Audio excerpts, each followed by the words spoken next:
Hello everyone, this is Kundan Kumar. Welcome to learning sessions. अगर आप भी सीआईबी एग्जाम की प्रिपरेशन कर रहे हो तो हमारे पास एबीएम सब्जेक्ट का फुल कोर्स अवेलेबल है, जिसके अंदर हम आपको प्रोवाइड करवाते हैं क्वेश्चन वीडियोस जो कि हमारे हिंदी और इंग्लिश लैंग्वेज के मिक्स में अवेलेबल होते हैं।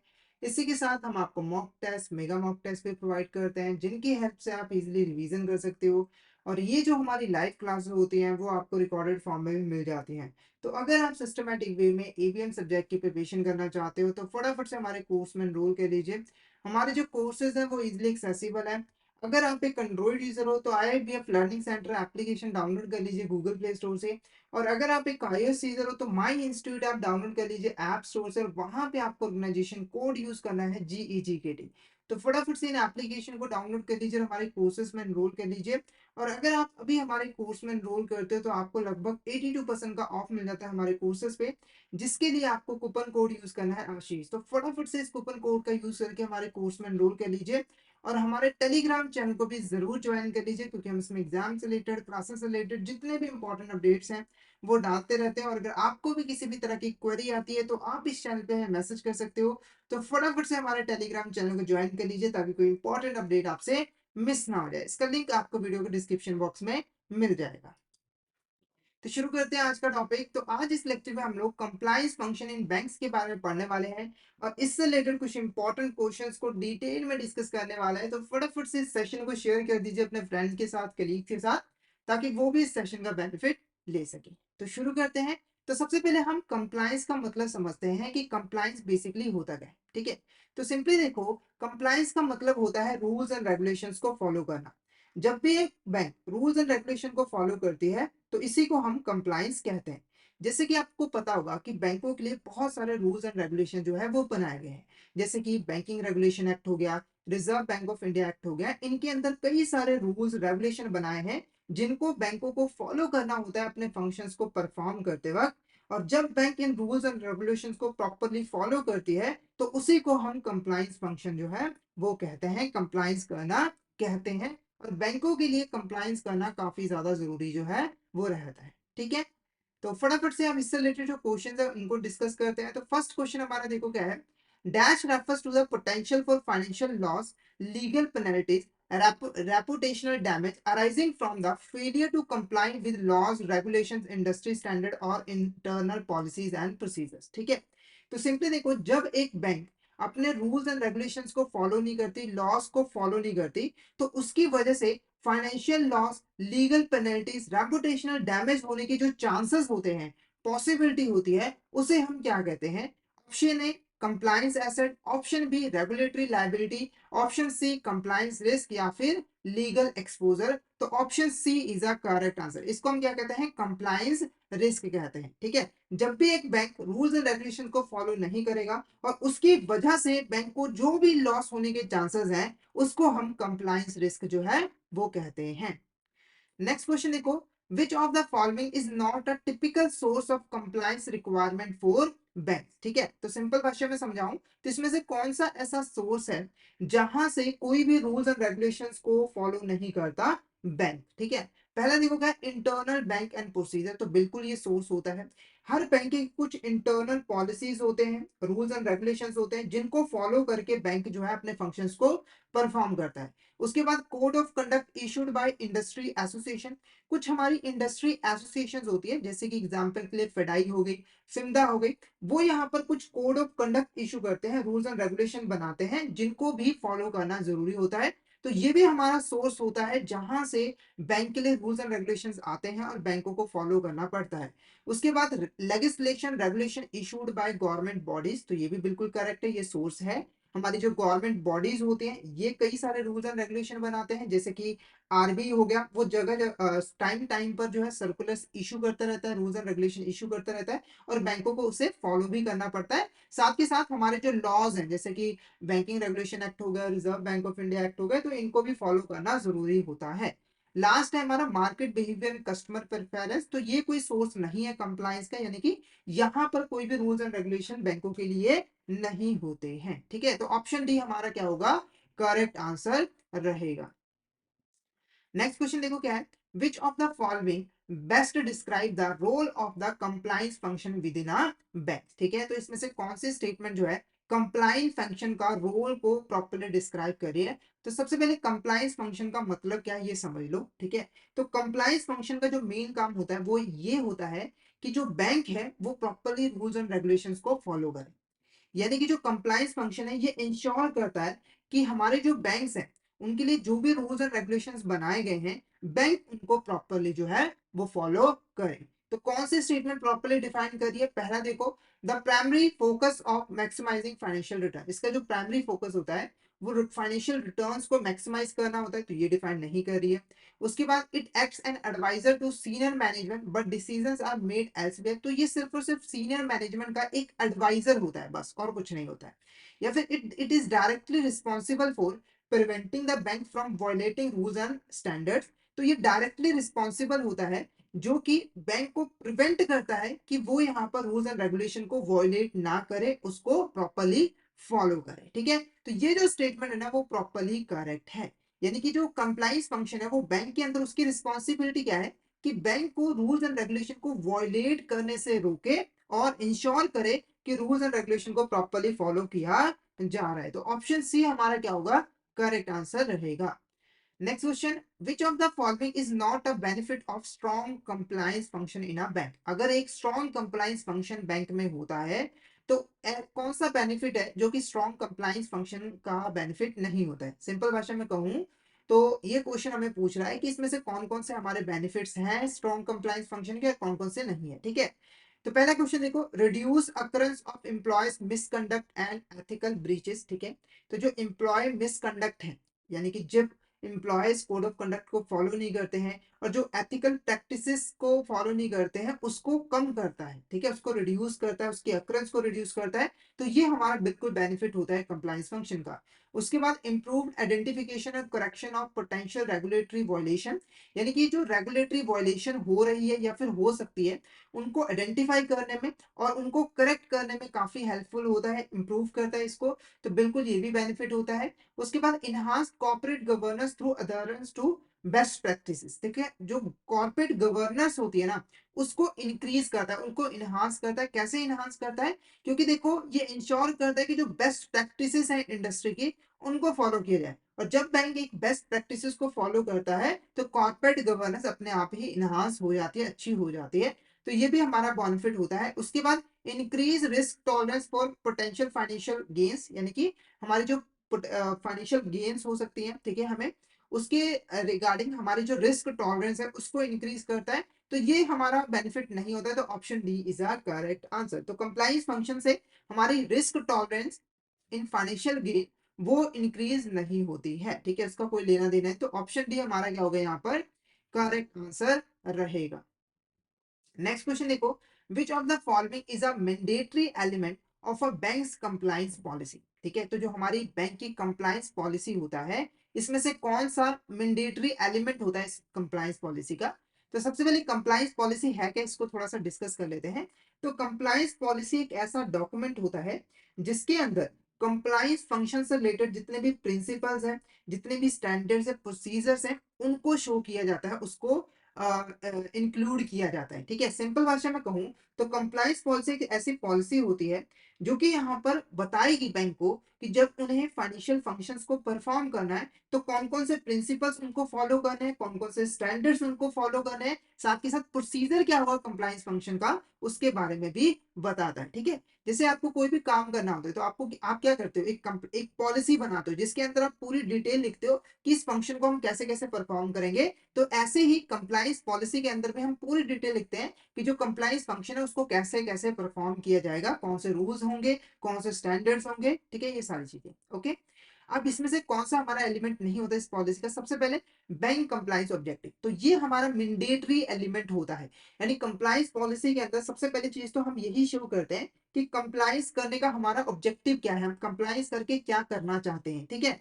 उसके बाद specific market strategies for new product, यानी कि हम न्यू प्रोडक्ट मार्केट में लॉन्च करना चाहते हैं उसके रिगार्डिंग कुछ स्पेसिफिक मार्केटिंग स्ट्रेटजी है, तो ये हमारा एलिमेंट नहीं होता है। उसके बाद स्कोप ऑफ कंप्लायंस फंक्शन, यानी कि कंप्लायंस फंक्शन का स्कोप क्या है, कंप्लायंस फंक्शन के अंदर हमें क्या क्या चीजें इंक्लूड करनी है और क्या क्या चीजों से रिलेटेड कंप्लायंस रिस्क को आइडेंटिफाई करना है। तो ये हमारा होता है एलिमेंट।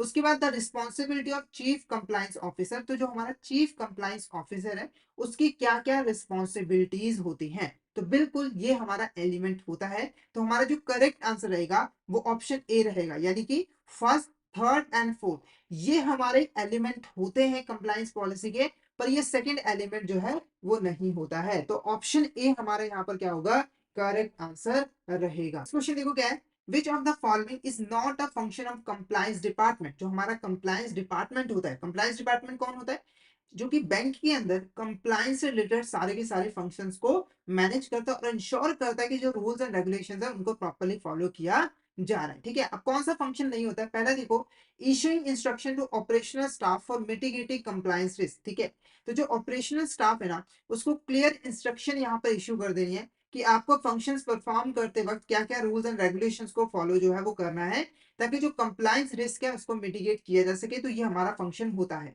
उसके बाद conducting comprehensive review of new product for potential compliance issue, यानी कि बैंक ने कोई नया प्रोडक्ट यहाँ पर इशू किया है और यहाँ पर कंप्लाइंट डिपार्टमेंट ये रिव्यू करता है कि ये जो प्रोडक्ट है क्या ये सही है, यानी कि अगर हमने मार्केट में इसको लॉन्च किया तो इसकी वजह से कोई रूल्स एंड रेगुलेशन को हम वॉयलेट तो नहीं कर रहे हैं, क्या ये रूल्स एंड रेगुलेशंस के अकॉर्डिंग सही है। ये सारी चीजें हमें देखनी है ताकि कंप्लायंस इशू को सॉल्व किया जा सके।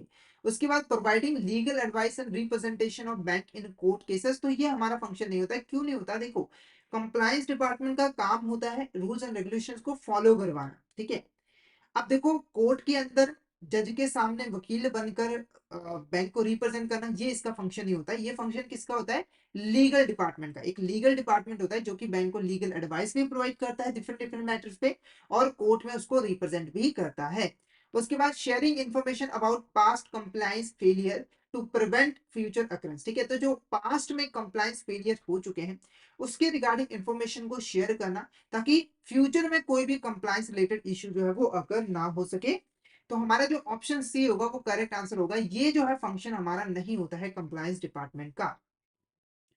Next question, scope of compliance function include. हमारा जो कंप्लायंस फंक्शन होता है उसका स्कोप क्या होता है, उसमें क्या क्या चीजें इंक्लूड की जाती हैं, यानी कि हम क्या क्या चीजें देखते हैं कि कौन कौन से रूल्स यहाँ पर फॉलो किए जाने चाहिए। पहला देखो क्या है, स्टैट्यूटरी कंप्लायंस के अंदर हम देखते हैं कि जो जितने हमारे एक्ट हैं, banking regulation act, reserve bank of India act, foreign exchange management act, prevention of money laundering act, क्या बैंक इसके रूल्स एंड रेगुलेशंस को फॉलो जो है वो कर रहा है, इसके प्रोविजंस को फॉलो कर रहा है। तो ये हमारा इंक्लूड होता है स्कोप के अंदर। तो स्टैट्यूटरी कंप्लायंस के अंदर हम देखते हैं कि जो स्टैट्यूटरी लॉज एंड रेगुलेशंस है क्या बैंक उनको प्रॉपर्ली फॉलो कर रहा है या फिर नहीं कर रहा है। उसके बाद है रेगुलेटरी कंप्लायंस। अब देखो हमारे कुछ रेगुलेटरी अथॉरिटीज भी हैं जैसे कि आरबीआई हो गया, सेबी हो गया, आईआरडी हो गया। आरबीआई कंट्रोल करता है बैंकों को, सेबी करता है स्टॉक एक्सचेंज को, कैपिटल मार्केट को, आईआरडीए कंट्रोल करता है इंश्योरेंस मार्केट को। ठीक है, अब ये कुछ यहाँ पर गाइडलाइंस इशू करता है। तो रेगुलेट कंप्लायंस के अंदर अंदर हम देखते हैं कि जो रेगुलेटरी बॉडीज है उनके रूल्स एंड रेगुलेशन को फॉलो किया जा रहा है या फिर नहीं किया जा रहा है।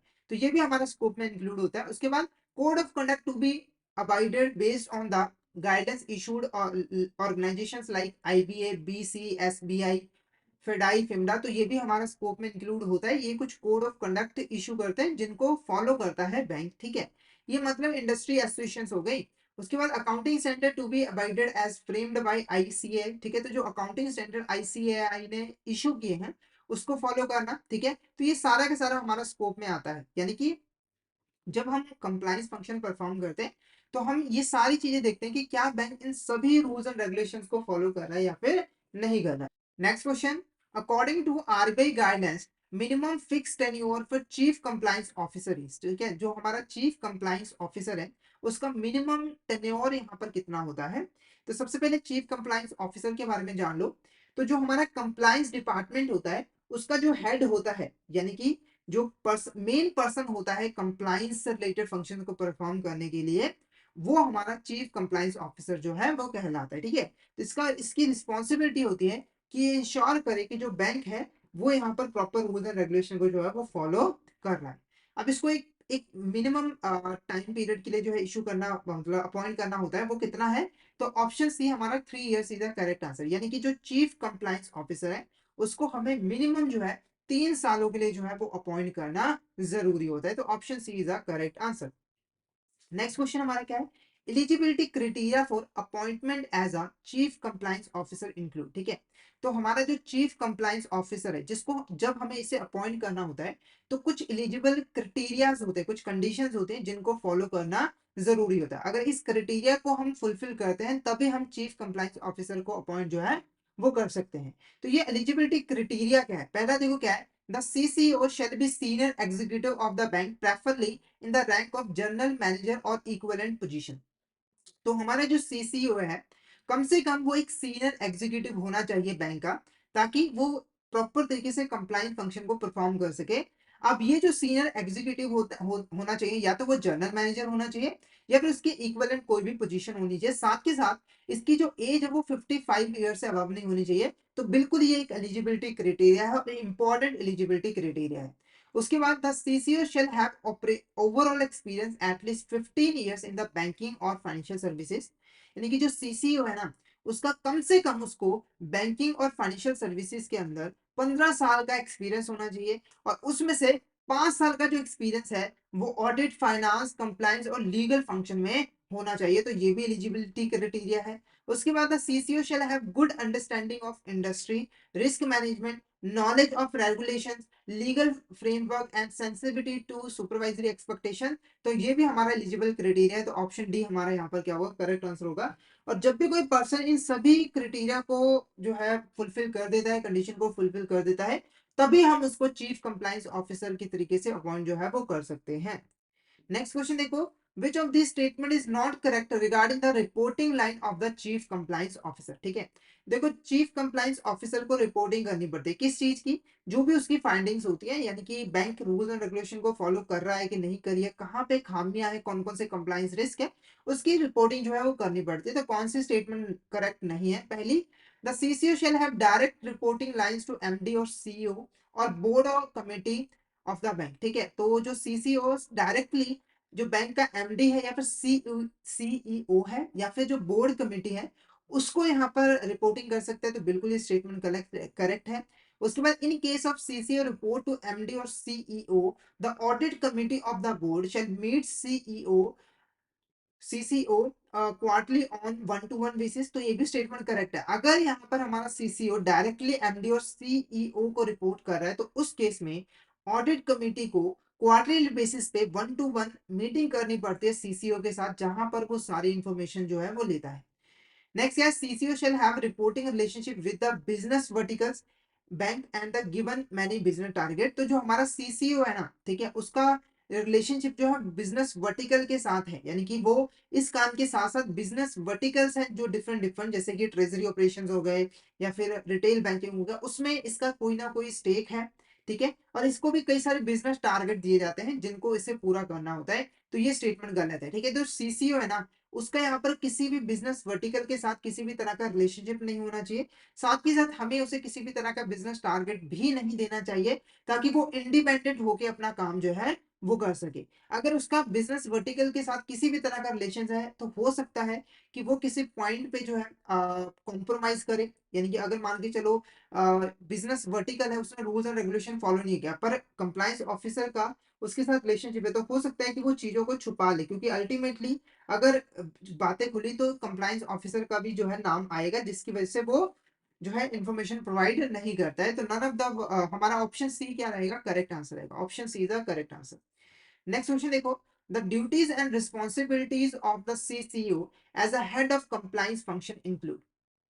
हमारा जो सीसीओ है, ठीक है, उसकी क्योंकि वो कंप्लायंस फंक्शन का हेड होता है, तो उसकी ड्यूटीज एंड रिस्पॉन्सिबिलिटीज क्या होती है।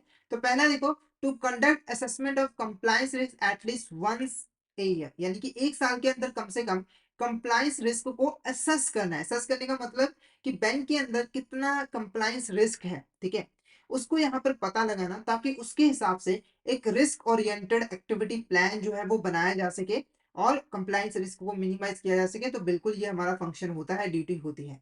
उसके बाद to report promptly board, ACB, MD, CEO about any major changes observation relating to compliance risk. तो कंप्लायंस रिस्क से रिलेटेड जो भी चेंजेस है, जो भी ऑब्जर्वेशन है, ठीक है, उसके रिगार्डिंग सही तरीके से यहाँ पर रिपोर्टिंग करनी है, चाहे वो बोर्ड है, एसीबी है, एमडी और सीईओ है, ठीक है। to periodically report on compliance failure breaches to the board ACB circulating the concerned functional head। तो ये भी हमारा यहाँ पर फंक्शन होता है, यानी कि अगर किसी भी तरह का कंप्लायंस फेलियर होता है, ब्रीच होता है, ठीक है, तो उसके बारे में बोर्ड और एसीबी को रिपोर्ट करना जरूरी होता है। तो all of the above is the correct answer. ये सारी की सारी ड्यूटीज एंड रिस्पॉन्सिबिलिटीज होती है हमारे सीसीयू के as a head of compliance function. Next question देखो, which of the following is not a responsibility of the CCU related to on site inspection by the RBI. ठीक है, सबसे पहले on site inspection का मतलब समझो। RBI आपको पता है कि हमारे देश के अंदर बैंकों को रेगुलेट करता है। रेगुलेट करने के लिए आरबीआई को कई तरह के इंस्पेक्शन जो है वो कंडक्ट करने पड़ते हैं।